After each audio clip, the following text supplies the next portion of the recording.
एक तो अब शांत रहना, शोर में काम नहीं होता। बेटे बैठा रहा तुम्हें, अब बैठे रहो पीछे। एक तो अब जरा शांत हो जाओ पीछे।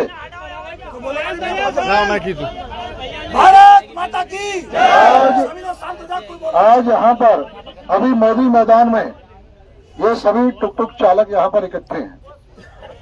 मैं बहुत लंबी बातें कभी नहीं करता, जितने लोग मुझे जानते हैं मैं बातें कम करता हूँ, काम ज्यादा करता हूँ। और ऐसे ही हमारे मुख्यमंत्री पुष्कर सिंह धामी भी है और नरेंद्र मोदी भी। हमारा काम है काम करने का। मैं आज यहाँ पर अभी मुझे पता लगा, मैं बहुत दूर था, मुझे किसी ने आज के धरने के बारे में बताया नहीं था, पहले नहीं बताया, किसी ने नहीं बताया था। ये तय बात है कि मुझे अभी 30 मिनट पहले, 25 से 30 मिनट पहले पता लगा कि मेरे टुक टुक भाई यहाँ मोदी मैदान में भरी धूप में बैठे हुए हैं। जैसे ही मुझे पता लगा, मेरी राधेश से बात हुई, छत्रपाल राठौर से बात हुई। मैंने कहा मैं वहां खुद आऊंगा और उनकी बातों को सुनूंगा, उनका समाधान करूंगा। और मुझे वहां से तुरंत सारे काम छोड़ के मैं तुम्हारे बीच में आया हूं, तुम्हारी बात सुनने के लिए आया हूं, तुम्हारा समाधान करने के लिए आया हूं। आज से लगभग 5 दिन पहले मेरे दफ्तर में आप में से भी अधिकांश लोग आए थे, काफी लोग आए थे, कुछ थे कुछ नहीं थे। लगभग इसमें से 1/4 लोग थे, 100-150 ये भी थे, हाँ ये भी थे। और ये सब लोग मेरे पास आए थे, 100-150 लोग थे। मुझे जो समस्या बताई थी वो बहुत बड़ी समस्या थी, वो छोटी समस्या नहीं थी। वो समस्या मुझे ये बताई थी कि लगभग पिछले कुछ दिन के अंदर 100 से ऊपर टुक टुक इस जो हमारा ये फीस कौन सी होती है, रोड टैक्स के चक्कर में 100 से ज्यादा टुक टुक ये आरटीओ ने सीज कर दिए। ये मुझे उसने बताया था। और सबसे बड़ी बात क्या थी जिसके कारण से मुझे बड़ा कष्ट भी था, वो कष्ट ये था कि एक एक टुक टुक चालक की जो डिमांड बन रही थी वो 70,000, 80,000, 60,000, 50,000 इतनी बन रही थी। बन रही थी जिनके सीज हो रहे 50,000 रुपये बन रहे थे, नहीं बन रहे थे। और उसके पीछे जो कारण बताया, वो कारण ये बताया कि पिछले 4 से 5 साल से रोड टैक्स लोगों के जमा नहीं हुए थे और अचानक एक साथ उन सारे रोड टैक्स की डिमांड निकाल दी। जिनके रोड टैक्स जमा नहीं थे उन सबको सीज करना शुरू कर दिया। मैंने जब ये सुना तो मुझे बड़ा दर्द हुआ, मुझे बहुत कष्ट हुआ। एक गरीब आदमी जो कर्जा लेके, जमीन बेच के, कुछ भी गिरवी रख के अपने बच्चों को पालने के लिए टुक टुक खरीद के लेके आ रहा, तपती धूप में सुबह से लेकर रात तक वो वहां मेहनत कर रहा, तब शाम को जाके 200 रुपए, 300 रुपए, 100 रुपए, 400 रुपए कमा के अपने बच्चों को पाल रहा है। और घर में उसकी बूढ़ी माँ और बूढ़े पिताजी अगर बैठे हैं तो उनके पेट को भर रहा, उनकी दवाइयां लेके आ रहा।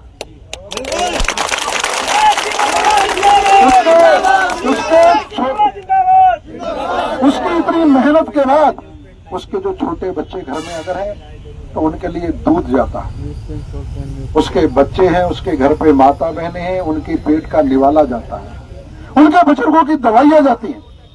वो बड़ी कड़ी मेहनत करने के बाद अपनी ये सारी चीजें चला रहा, परिवार को चला रहा। और एक टुक टुक जो 4 साल पुराना, 5 साल पुराना, उसकी तो कीमत भी 50,000, 60,000 रुपए नहीं है। उसकी तो कीमत भी 60,000, 70,000 रुपए नहीं होगी। और उसके ऊपर उसके तरह रोड टैक्स लगा दिया गया। वो रोड टैक्स एक साथ देना कहां से दे देगा? वो जो इससे कर्जा ले रखा साहूकार से, उसका कर्जा देगा कि तुम्हारा रोड टैक्स देगा?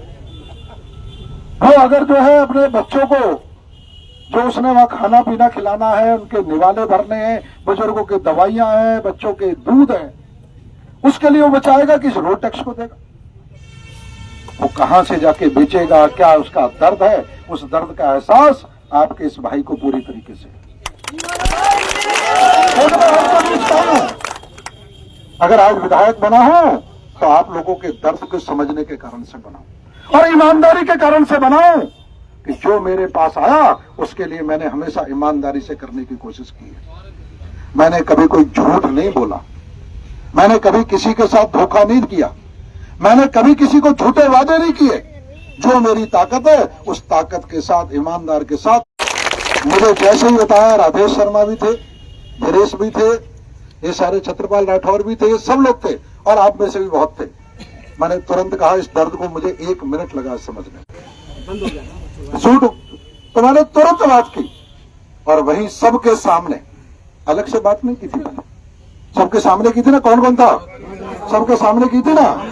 सबके सामने मैंने आरटीओ से कहा था कि गरीब की हाय मत लेना, ये पुष्कर सिंह धामी की सरकार है और यहाँ का विधायक शिव अरोड़ा है, ये किसी की गरीब की हाय को लेने नहीं देगा। मैंने तुरंत उनसे कहा था। आज के बाद यहाँ पे भी रोड टैक्स के चक्कर में कोई एक भी ऑटो सीज नहीं होना चाहिए। मैंने सबके सामने कहा था और उससे ठीक 1 दिन पहले तक सैकड़ों ऑटो सीज हो चुके थे, टुक टुक सीज हो चुके थे, 150 से ज्यादा सीज हो चुके थे। लेकिन उस दिन के बाद आज तक कोई ऑटो सीज हुआ क्या? रोड टैक्स से लेकर, जोर से बोलो, जोर से बोलो। क्यों नहीं हुआ? कि तुम्हारे भाई ने ठोक के कह दिया था कि तुम्हारे दुख दर्द के साथ हम खड़े हैं, पुष्कर सिंह धामी खड़ा है, तुम्हारी हम किसी तरीके से टुक टुक को बिकने नहीं देंगे। अब ये ठीक है, रोड टैक्स है, देखो कानून है, रोड टैक्स जमा होना चाहिए अगर कानून बना है। लेकिन अगर मान लो 4000 का रोड टैक्स है, साल भर का 4-5 हजार रुपए जमा होना है, तुम्हें भी पता है 4-5 हजार जमा होना है, तुम भी हर महीने 500 रुपए बचा लोगे, 400 रुपए बचा लोगे, रोड टैक्स इकट्ठा जमा करा दोगे और अपना काम करना। कोई भी गरीब आदमी ऐसा नहीं है जो ये कहता हो कि अगर कोई कानून है मैं कानून को तोड़ना चाहता हूं। लेकिन जब 5-5 सालों के रोड टैक्स लगाओगे और रोड टैक्स के ऊपर उसके ऊपर 150-200% की पेनल्टी लगाओगे और उस पर ब्याज भी लगेगा, तो वो गरीब आदमी कहां से देगा? ये ऐसा कोई भी नहीं है जो कानून को तोड़ना चाहता हूं। लेकिन गलती इनकी भी क्या है? वे इन्होंने टैक्स ऑटो टुक टुक लिया, टुक टुक में रोड टैक्स लगा हुआ था, उसके बाद आज तक किसी ने पूछा नहीं, किसी ने बताया नहीं, तो रोड टैक्स जमा कहां करते? अगर 4000-3000 किसी का रोड टैक्स बनता है साल का, तो कोई टुक टुक वाला मना करने वाला नहीं है। वो कमा रहा है खून के पसीने से, वो अगर ईमानदारी से अपने बच्चों को पाल रहा है तो ईमानदारी से रोड टैक्स भी जमा कर लेगा, लेकिन इकट्ठे पेनल्टी के साथ नहीं करेगा। सच्चा बात मानो, 5 दिन पहले मैंने कहा था और आज मैं फिर कहने जा रहा हूं तुमसे कि किसी भी आदमी का जब तक हमारी बात होके रास्ता नहीं निकल जाएगा, किसी का ऑटो रोड टैक्स के चक्कर में सीज नहीं होगा, ये मैं आपके सामने बताने जा रहा हूं। और इतना भरोसे से कोई विधायक कह दे, यहां आते हैं, बातें करते थे, चले जाते थे, मैंने सब देखा, लेकिन अगर शिव अरोड़ा ने कहा तो उसकी बात का वजन, ये तय मानो जब तक हमारी बात नहीं हो जाएगी, क्योंकि ये कानून के चक्कर है। देखो ऐसा सरकारी पैसा ना तो एकदम विधायक माफ कर सकता है, ना यहाँ का आरटीओ माफ कर सकता है। ये ऊपर से रास्ते निकालने पड़ेंगे, इसके ब्याज माफ कराने पड़ेंगे, इसकी पेनल्टियां माफ करानी पड़ेंगी, इसके आगे से और रास्ते निकालने पड़ेंगे और आगे से गरीब आदमी आराम से रोड टैक्स देने की तैयारी में रहे। इसके रास्ते में निकाल के गरीब को बिना परेशानी के वो अपनी रोजी रोटी भी कमा ले और आगे जो रोड टैक्स बनता है वो आराम से धीरे धीरे करके देता रहे। इस सब के समाधान हमें करने पड़ेंगे। लेकिन ये तय है, ऐसा तो नहीं है मैंने कहा मैं समाधान करूंगा, टाइम लगेगा और तब तक जितने मर्जी सीज कर लो, समाधान निकलेगा, समाधान हम बैठ के निकालेंगे, लेकिन आपका कोई भी रोड टैक्स के चक्कर में तब तक हम ऑटो सीज नहीं होने देंगे।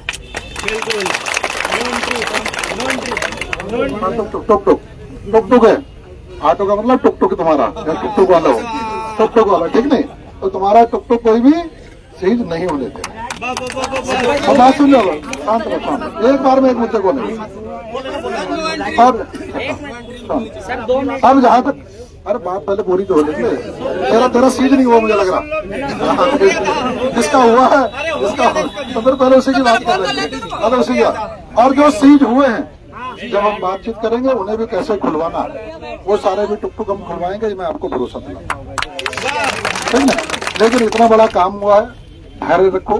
थोड़ा सा मुझे बातचीत मेरी आज भी हो गई, जब मैंने देखा था तुम लोग यहाँ बैठे हो, तो ऐसा नहीं मैं खाली यहाँ भाषण देने के लिए आया, मैंने इतनी देर में फोन पे बातचीत कर लिया आरटीओ से, फोन को बता भी दिया कि इसका रास्ता निकाल के अगले 3 से 4 दिन के अंदर मुझे बता दो, मुझे कहाँ बात करनी है। यहाँ के डीएम साहब से बात करनी है, मैं यहाँ के डीएम साहब से बात करूंगा, कमिश्नर साहब से बात करनी है, कमिश्नर साहब से करूंगा, अगर ट्रांसपोर्ट के कमिश्नर साहब से करनी है देहरादून में, वहां करूंगा, नहीं तो आपका भाई, आपका नेता, हमारा जो नेता है वो पुष्कर सिंह धामी से बात करूंगा, लेकिन आपके रास्ते निकालेंगे,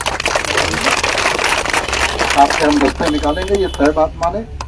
लेकिन ये तय माने कि हम सब जानते हैं, जैसे आपके भरोसे में मैंने उन्हें भी कहा कि इनमें से कोई भी ऐसा नहीं है जो आप अपना कानून तोड़ना चाहता हो, लेकिन इनके रास्ते ऐसे निकलने चाहिए जिस रास्ते के भरोसे ये अपनी रोजी रोटी भी कमा ले और कानून भी पूरा कर ले, इन पर कोई परेशानी ना है। जहां तक दूसरी बात है, वैसे आज रोड टैक्स का ही मसला था मेनली, तो उसकी बात मैं कराया हूं।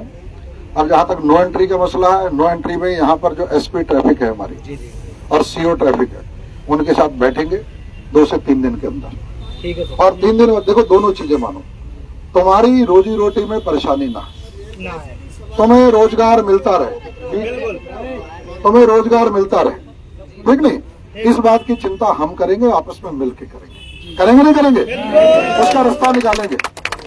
लेकिन साथ ही साथ ये भी ध्यान रखना, ये शहर भी हमारा, शहर में जाम ना लगे, आम आदमी को परेशानी ना हो, ट्रैफिक ठीक चलता रहे, ये भी हमारी जिम्मेवारी। देखो होगा क्या, अगर ट्रैफिक जाम होंगे और पब्लिक को परेशानी होगी तो पब्लिक हमारे खिलाफ खड़ी हो जाएगी, क्योंकि पब्लिक कहेगी टुक टुक वालों को हटाओ।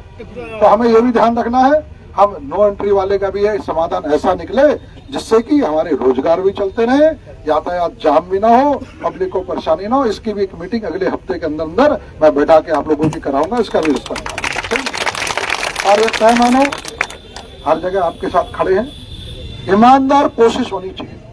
मेरी भी इच्छाएं बहुत है, मेरी भी इच्छा है मुझे चांद मिल जाए, मेरी भी इच्छा है मेरा मकान जो है बहुत बड़ा हो जाए, ये गाड़ी ये दूसरी गाड़ी आ जाए, लेकिन इच्छाएं अपने समय से पूरी होती हैं। सबसे बड़ी बात है हम एक मुट्ठी बन के बिना किसी राजनीति किए ईमानदारी के साथ खड़े रहे, हमारे समाधान होंगे, ये मैं आपको भरोसा दिलाता हूँ।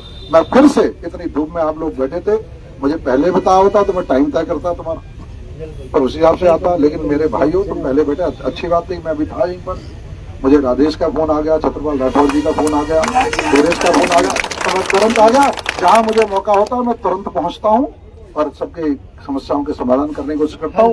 मैं फिर से इसके बाद देखो, ऐसा ना आपस में यहाँ बात करोगे कोई बात समाधान नहीं होगी। अभी यहाँ पर देखो सबकी मोटी मोटी बातें मैंने करता, एक बार में हमेशा ध्यान रखो, 1 या 2 चीजों पे लेके चलो, 10 चीजें छेड़ोगे कोई काम नहीं।